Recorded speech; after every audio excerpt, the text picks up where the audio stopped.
मुनाफे से तो मजा है ही, मुनाफा जब तक नहीं होगा, मुनाफा पहला मोटिवेशन है कि पैसा आएगा तो आप आगे लगा। लेकिन 5वें साल पे आके हम सबसे ज्यादा बछिया इस समय अपने फार्म पे पाल रहे हैं, तो जो मुनाफा हमारा होना चाहिए, हाथ में आना चाहिए, वो बछिया माध्यम है, वो आपके सारे पूरे हो गए, तब जाके आपका रियल प्रॉफिट निकल के आना शुरू होता है। शुरुआत में तो जो आता है ये समझिए कि अपना खाना खर्चा, देखिए बहुत सी चीजें आप प्लान करके नहीं चलते हैं, जैसे बच्चों को आपको पालना होगा, वो आप प्लान नहीं करते हैं, अच्छे से अच्छा सीमेंट खरीदना होगा, चीज़ों में बल्क आता है, आप बहुत तेज़ी से फीड चेंज नहीं कर सकते हैं गायों के साथ, खासकर हाई यील्डिंग काउज जो हैं, जो 30-35 प्लस की गाय हैं, उनका फीड बार बार नहीं बदल सकते। नमस्कार दोस्तों, मैं प्रिंस और आप देख रहे हैं नई कृषि दर्पण यूट्यूब चैनल। दोस्तों आज मैं हूं उत्तर प्रदेश के लखनऊ के अमोर फार्म्स में, जो कि पिछले 5 सालों से चलाया जा रहा है, और यहाँ पे कुल मिलाकर के 300 से 400 लीटर का प्रोडक्शन थ्रू आउट ईयर हमेशा मेंटेन रहता है, यानी कि ये डेली का इतना मेंटेन करके रखते हैं। तो कैसे मेंटेन करते हैं, कैसे इस बड़े फार्म को, 50 पशुओं के फार्म को कैसे मैनेज करते हैं, और कैसे शुरुआत किए थे, शुरुआती दौर में क्या परेशानियां आई थी, कैसे फार्म को मैनेज करना चाहिए, बहुत सारी चीज़ें जो कि हम आपको इस वीडियो में सिखाने वाले। तो मैं चाहूँगा कि आप हमारे चैनल पर आए तो प्लीज़ सब्सक्राइब कर लेंगे, साथ में बेल आइकन का बटन को प्रेस करेंगे, ताकि जब भी इस तरह का वीडियो बना तो आपको अपडेट जो मिलता रहे। काफ़ी बड़ा फार्म है, तो आइए मैं ऑनर से बात करता हूँ, पूरी की पूरी जानकारी लेता हूँ कि कैसे इसका रखरखाव कर लेते हैं। नमस्कार सर, सबसे पहले आपका हमारे चैनल पर स्वागत है। आप अपना परिचय बता दीजिएगा और ये आपका फार्म कहाँ पर, ये बता दीजिएगा सर। हाँ जी, नमस्कार प्रिंस जी, आपके दर्शकों को भी मेरा नमस्कार। ये फार्म्स लखनऊ के बाहर सीतापुर रोड पे है, और मेरा नाम सानिध्य है, और ये आमोर फार्म। तो ये फार्म की शुरुआत सर कब हुई थी आपकी? फार्म का लगभग हो गया 5 साल। 5 साल हो गया। 5 साल से ज़्यादा हो गया। कितने पशु से शुरुआत किए थे सर? शुरुआत हम लोगों ने बहुत छोटे से की थी, 6 पशु से कच्चे शेड में, फिर उसको 6-7 महीने के बाद ये शेड बनाया, और फिर कोविड का टाइम था, थोड़ा समय हम लोग को बनाने में ज़्यादा लग गया, और हम लोग ने जब ये शेड बनाया है तो वो जो पहले पशु थे वो हटा दिए थे, और लगभग हम लोग ने, आप ये मान के चलिए कि 3 पशु, मतलब 3 गाय और 1 बछिया लाए थे पहले, और उसके बाद 2 महीने बाद फिर 3 गाय लेके आए थे, उनके साथ 3 बछिया लेके आए थे। अच्छा, तो इस तरह से हम लोग कितने लीटर वाली पशु से मतलब शुरुआत किए थे सर? उसमें जो पहले हम लोग लेके आए थे वो तो बहुत अच्छी गाय नहीं मिल पाई थी हम लोग को जी, तो वो लगभग 20-22 लीटर के आसपास की थी, और उसके बाद जो 3 गाय लेके आए थे उसमें से 1 गाय हमारी 30 लीटर की थी, 1 थर्ड लैक्टेशन की थी जो 30 लीटर की थी, और 2 फर्स्ट लैक्टेशन की लेके आए थे जो 22-25 लीटर की थी। अच्छा जी। तो डेयरी फार्म अगर कोई बंदा शुरुआत करता है तो कितने लीटर वाली गाय अगर लेकर के आए तो बेहतर होगा सर? देखिए, बहुत अच्छी गाय अगर आप लेके आते हैं, पहली बात तो मिलना बहुत मुश्किल है, अगर मिल भी जाती है तो उसका रखरखाव, मेंटेनेंस बहुत, और उसकी जो पूरी प्रक्रिया है वो अगर आपने पहले कर रखी है तब तो ठीक है, अगर नहीं कर रखी है तो फिर मुश्किल होती है। इसलिए मेरा सजेशन ये रहेगा कि बहुत हैवी ब्रीड जो है, मतलब फुल ब्रीड से कोशिश ना करें, और अब जैसे एवरेज हम लोग के इस इलाके में भी एवरेज अच्छा हो गया है, तो आप ये समझिए कि 25 लीटर से आप लोग शुरुआत करें। जैसे हम लोग ने शुरू की तो हम लोग ने 15-20, 20-22 से शुरू करी, अब आराम से 25-30 की गाय मिल सकती है अगर आप फार्म से खरीदते हैं किसी, तो वहाँ से शुरू करिए। तो किस तरह की गाय से, मतलब क्या HF गाय से आपने मतलब क्यों शुरुआत की है सर? HF का, और देखिए ये ब्रीड जो है वो प्योरली मार्केट के ऊपर है, अगर आपका कोई रिलीजियस या फिर कोई और आपके पीछे उस बात का तर्क ना हो जी, केवल बिजनेस या एक कमर्शियल तर्क हो, तो केवल और केवल दूध के रेट का मसला है।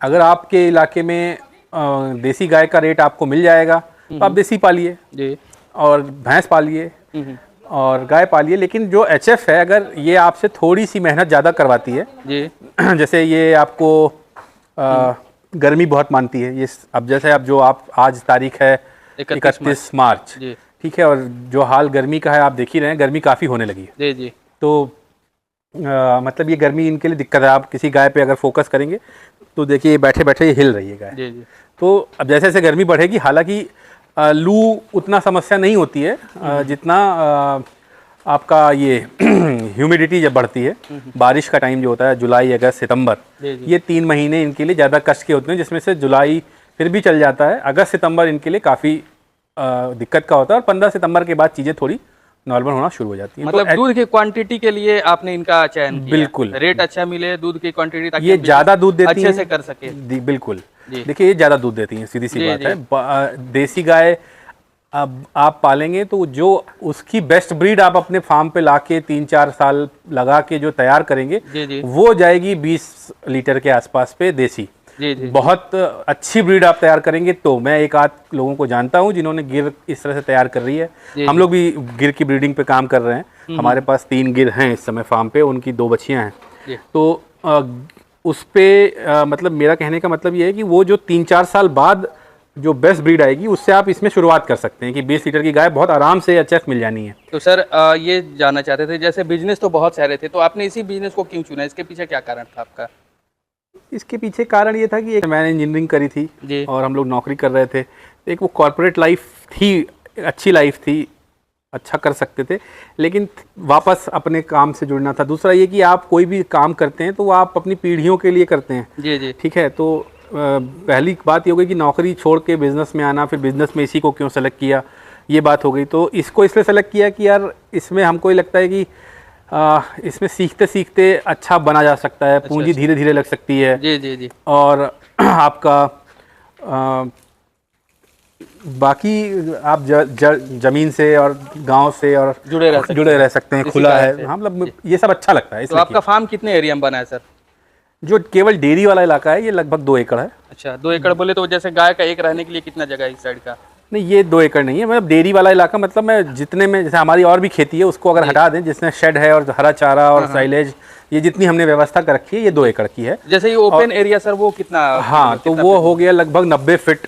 अच्छा, सिर्फ ओपन एरिया 90 हो गया। शेड वाला एरिया सर? शेड जो हमारा है ये 80 बाई लगभग 80 बाई 80 के आसपास का है। ये बीच वाला कितना फीट में है सर? देखिए ये 15 फीट है, 15 के बाद 2.5 फीट की नांद है। अच्छा जी। ठीक है, उसके बाद 8 से 10 फीट आप रख सकते हैं जी। उसके बाद वो हमको खोला रखना था। अच्छा। वो आगे मेरी प्लानिंग है कि शेड को हल्का सा, क्योंकि हमारी शेड की हाइट हमने ज़्यादा रखी, इसीलिए उस समय जो पूंजी थी उसको धीरे धीरे खर्च करते हुए इस तरह से सोचा गया। अभी शेड को और बढ़ाएंगे और ये फिर ये पूरी मिट्टी कर देंगे वहाँ तक, और ये जो लूज वाला एरिया है इसको और आगे बढ़ा देंगे। तो ये शेड की हाइट कितनी है सर बीच से? शेड बीच में 25 है, बीचों बीच 25 फीट है। अच्छा। और साइड में लगभग 18 फीट है। और ये इस साइड से भी 18? हाँ, तो आइडेंटिकल है दोनों तरफ। आइडेंटिकल है। और इसकी चौड़ाई कितनी आपने बताया सर? ये 80 बाई 80 बाई 80 का चौड़ाई है। अच्छा अच्छा। तो अभी टोटल आपका मतलब फार्म का साइज कितना है, कितने कैटल है, कितनी उसमें? अच्छा, हर्ड साइज, अगर हर्ड साइज की बात करें तो लगभग हम लोग 48 पशु हैं। तो इसमें मिल्किंग वाली कितनी है सर? उसमें मिल्किंग लगभग हमारे पास 28-29 गाय जो हैं। अच्छा, 28-29 गाय मिल्किंग, गिर को काउंट करके। अच्छा। गिर में मेरे पास 3 बड़ी गाय हैं और उसकी 2 बच्चियां हैं। अच्छा, 5 हमारे पास हैं टोटल। तो गिर 16-17 मतलब बच्चियां आपके पास है। हाँ, पल रही है अभी इस समय। अगर मैं मतलब 1 साल से कम वालों की बात करें तो वो 8 हैं जी, और 1 साल से और AI वाली उम्र की बात करें तो उसमें 7 हैं। अच्छा। 8, 7, 15 वो हो गई और 2 गिर की जी, 17 हमारे पास तो फ्रेश सारी जो 28 मिल्किंग वाली क्या फ्रेश है या कुछ लैक्टेशन में? नहीं, लेट वाली भी है। लेट वाली भी है, बिल्कुल। जो हम फ्रेश होंगी इसमें से 14 करीब। अच्छा। हमारा ये कोशिश रहती है कि जैसे हमारा दूध फार्म का आमोर मिल्क के नाम से, काऊ मिल्क के नाम से जी, ये जाता है लखनऊ शहर में बॉटल मिल्क में जी। दूसरा ये कि हम लोग सीमेन सिलेक्शन में कोशिश करते हैं कि क्या करते हैं वो बहुत आसान हो गया है कि A2 बुल का सिलेक्शन करें, A2 और B1 का जी जी। तो बीटा कैसीन जो प्रोटीन की जो बात है उस प्रोटीन के बुल का सिलेक्शन करते हैं। तो अब वो एक जो बात चलती है कि भाई देसी गाय में ही A2 मिल्क होता है, ऐसा नहीं है। आप अच्छा A2 मिल्क, A2 सीमेन सेलेक्ट करिए, A2 HF आपके पास आ जाएगी। तो कितने लीटर मतलब दूध का प्रोडक्शन करते हैं? तो हमारी, हाँ वही मैं आपको बता रहा था, हम लोग शहर में लगभग 350 लीटर के आसपास का हमारा जाता है। तो ये 350 लीटर हमेशा मेंटेन करते हैं? तो मैं कोशिश नहीं, हम लोग जैसे पीक हमारा ज़्यादा जाता है, लेकिन मिनिमम हमारा कोशिश रहती है कि 300-350 लीटर के बीच में हम लोग रहें। अच्छा, उसी बीच में रहे? बिल्कुल। तो किस रेट से पीक हमारा इस बार जो पीक गया है जनवरी में, वो लगभग 480 के आसपास पीक गया है। और अभी हम लोग 380 के आसपास होंगे। अच्छा। और इसमें हमारी करीब ये 1, 2, 7 गाय जो हैं वो मतलब प्रेग्नेंट उसमें हैं। अच्छा। लेट मतलब अब धीरे धीरे करके बच्चे आएंगे, और बाकी ये फ्रेश है सारी, और उस साइड ड्राई है। तो टोटल प्रोडक्शन कितना किस रेट से दूध जाता है आपका? मेरा जो शहर में दो तरीके से हम लोग दूध सेल करते हैं। एक हमारा अपना आउटलेट है ATM, उसमें लगा रखा है मिल्क ATM जी। तो ATM पे हमारा रेट 60 रुपये लीटर है। अच्छा। और वो अभी हम लोग को 6 महीने हुए हैं उसको करे हुए, तो उसमें ऑफर प्राइस दे रहे हैं। 62 का रेट है, 2 रुपये उन कस्टमर्स को देते हैं जो महीने भर हमारा जी लेते हैं दूध। अच्छा। और वो प्रीपेड है। और दूसरा हमारा बॉटल जो जाती है वो 70 रुपये लीटर पे जाती है। अच्छा जी। तो अब फीड की बात करते हैं, तो मतलब सॉरी, अब मैं मार्केटिंग में ही बात करेंगे। तो मार्केटिंग में क्या दूध से सिर्फ दूध ही बेचते हैं या दूध के अलावा भी प्रोडक्ट तैयार करते हैं, जैसे घी वगैरह? नहीं, घी है हमारे पास, मट्ठा है, दही। अभी हम लोग मतलब ये मान के चलिए एकदम उसमें चल रहे हैं, क्या बोलते हैं उसको, एक्सपेरिमेंटल कह लीजिए या शुरुआती उसमें। अभी फार्म पे ही रेसिपी उसकी पूरी हम लोग प्रोसेस कर रहे हैं, कोशिश कर रहे हैं। और तो मटके में दही, मिष्टी दही, दूध और स्किम मिल्क, मतलब उसका फैट निकाल के, जैसे कुछ जिम वाले लोग हैं हमारे वो स्किम मिल्क मांगते हैं, तो स्किम मिल्क हो गया, गाय का दूध हो गया, और दूसरा आपका घी हो गया। अच्छा। जो कि हमारा वही ट्रेडिशनल बिलौना वाला जो घी है। अच्छा। वो आता है। अब जैसे घी में एक बात, कितने लीटर घी में, मतलब कितने लीटर दूध में घी तैयार हो जाता है 1 किलो? लगभग से इस समय 30 लीटर लग रहा है। जैसे जैसे गर्मी बढ़ती है, अच्छा, वैसे वैसे गाय के फैट में कमी आती है, क्योंकि गाय का लिक्विड इंटेक बढ़ता है। जब वो पानी ज़्यादा पिएगी तो दूध में फैट कम होगा। तो एक तो फैट इस समय कम आ रहा है, इसलिए 30 लगता है। नॉर्मली 25 से 26 में एवरेज मानिए कि 28 लीटर दूध पे, या 30 ही मानिए, 30 लीटर दूध पे 1 किलो घी बनता है लगभग। खाने खिलाने की बात करें तो क्या खिला देते हैं, क्या इनको खिलाते हैं, इसके बारे में? देखिए, हम लोग साइलेज खिलाते हैं जी, और ग्रीन फॉडर है हमारे पास, नेपियर है, और सीजनल अल्फा, मक्खन घास, न्यूट्री फीड, मतलब जो जई बोलते हैं जिसको आप लोग, बाजरा वाला हो गया, वो सारी चीज़ें हम लोग सीजनल आता रहता है। और नेपियर हमारे pass through out the year रहता है। तो नेपियर हो गया, साइलेज हो गया, कंसनट्रेट फीड हो गया, और भूसा हो गया। कितनी मात्रा में देते हैं? अब कितना क्या है, वो जो अलग अलग गाय के ऊपर, जैसे मान लेते हैं एक 20 लीटर की गाय है अगर कोई, तो उसको 8.5 से 9 किलो हम लोग कंसनट्रेट फीड देते हैं। अच्छा। 15 से 20 किलो के बीच में उपलब्धता हरे चारे के ऊपर देखते हुए। अगर हरा हम 10 किलो दे पा रहे हैं तो 15 किलो साइलेज देते हैं, और अगर हरा हम 6 किलो दे पा रहे हैं तो 18 किलो तक साइलेज देते हैं। अच्छा। तो ये बात हो गई। 8.5 से 9 किलो हम लोग कंसनट्रेट फीड हो गया, 15 से 20 किलो के बीच में डिपेंडिंग अपॉन हरा चारा साइलेज हो गया, 10 किलो हरा चारा हो गया, 6 से 10 किलो के बीच में लगभग रहता ही रहता है, और 1.5 से 2 किलो भूसा। अच्छा जी। तो ये 20 लीटर दूध देने वाली गाय के लिए। तो हाईएस्ट मिल्किंग वाली कितने लीटर की गाय है आपके पास? हाईएस्ट, जैसे अगर वो लैक्टेशन की बात करें तो अगर कोई गाय जैसे हमारे पास 3rd लैक्टेशन में है, तो इस समय पे 3rd लैक्टेशन जो पीक है हमारा, वो लगभग 46 लीटर है। अच्छा, 46 लीटर की गाय। अच्छा। 3rd लैक्टेशन वाली है। अच्छा। और पिछले साल हमारे पास 38 नंबर, कहाँ है यार 38 नंबर? 38 नंबर एक गाय है हमारी जी, उस साइड है। 18 बैठी हुई है, 31 वो बैठी हुई है उस साइड। अच्छा। 38 नंबर गाय जो है हमारी, वो पहली बियात में उसने 38 लीटर दूध दिया है। अच्छा जी। 38 पीक दिया है, 36 पे आके सेटल हो गई थी। अच्छा। 36 मानिए कि 36 लीटर की फर्स्ट लैक्टेशन हमारे पास। अगर आप हाईएस्ट की बात कर रहे हैं तो 3rd लैक्टेशन की हाईएस्ट 46 लीटर है, 45-46 लीटर मान लेते हैं। अच्छा। और फर्स्ट लैक्टेशन की हाईएस्ट पिछले साल की 36 लीटर है। इस साल अभी तक पूरा सीजन चूंकि पीक का निकल गया है, हम लोग जो हमारी अच्छी गाय थी वो गर्मी में बच्चा दी, मतलब जिससे हमें ज़्यादा की उम्मीद थी फर्स्ट लैक्टेशन में। अच्छा। जैसा हमने आपको बताया कि हमारे इस बार फर्स्ट लैक्टेशन में गर्मी में बच्चे आए थे, तो वो लोग करीब 32 लीटर, जो अच्छा फार्मर है वो समझेगा कि अगर आप कोई गाय आपकी मई जून में बच्चा दे रही है या जुलाई अगस्त में, उसने तो अगस्त में बच्चा दिया था, अगस्त वाली गाय अगर वो नवंबर में या दिसंबर में बच्चा देगी तो कम से कम 6 से 10 लीटर का फर्क आता है। तो क्या मतलब डेयरी फार्मिंग करके आप एंजॉय कर रहे हैं? हाँ, मजा आता है यार, मतलब मजा डेली का तो आता होगा सर, जब मुनाफा होगा तभी मजा आएगा, अन्यथा मजा तो नहीं। मुनाफे से तो मजा है ही, मुनाफा जब तक नहीं होगा, मुनाफा पहला मोटिवेशन है कि पैसा आएगा तो आप आगे लगाते हैं, चीज़ें प्लान करते हैं। जैसे अगली बार आप आएंगे, आपको बायोगैस हम लोग प्लान कर रहे हैं, एक बायोगैस का और एक बॉयलर हमारा, कुछ प्रोसेसिंग और बढ़ाने की हम लोग की कोशिश है।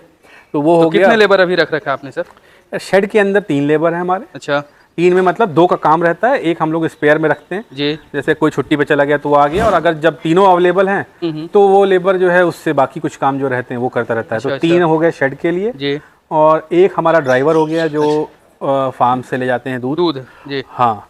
और एक आदमी बाकी मेंटेनेंस पे, जैसे धुलाई है, बॉटल की पूरी जो भी क्लीनिंग है, और सारा शेड की क्लीनिंग है, सारा जी जी। जो 3 इसके अंदर रहते हैं उसमें से एक हमारा सफाई के लिए हो गया, 2 हो गए फीड और उसके लिए। तो इतने बड़े लेवल पे करके सर देखा जाए तो डेयरी फार्म में कितने परसेंटेज का मुनाफा हो जाता है? मैं आपका एक्यूरेट तो नहीं जानूंगा, लेकिन ये जानना जरूर पसंद है। एक्यूरेट देखिए इसलिए नहीं बता सकता कोई, क्योंकि थ्रू आउट द ईयर अलग अलग रहता है, ठीक है।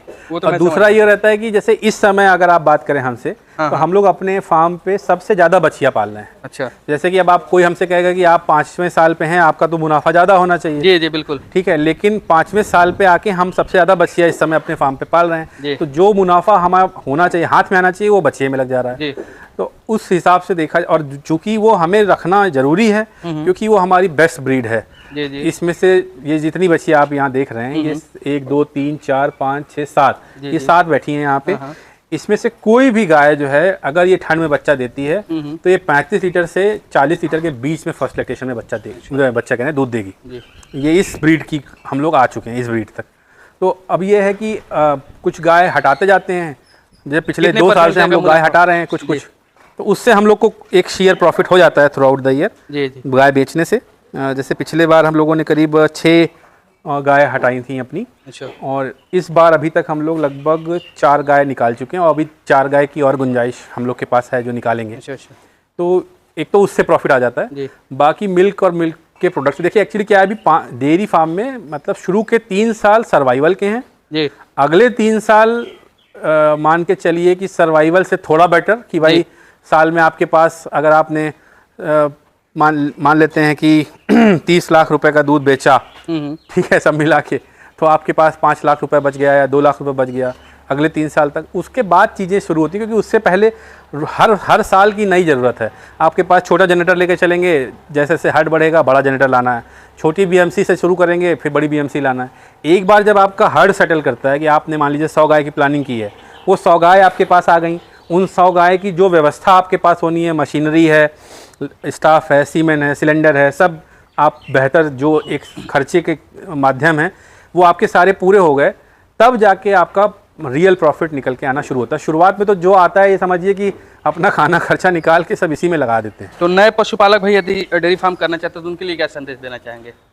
उनके लिए संदेश ये है कि अभी थोड़ी देर पहले आपने बात किया था जो बंद हो जाने वाली, जी, तो एक तो वो वीडियो देख लें। जी, बिल्कुल। एक तो संदेश ये हो गया।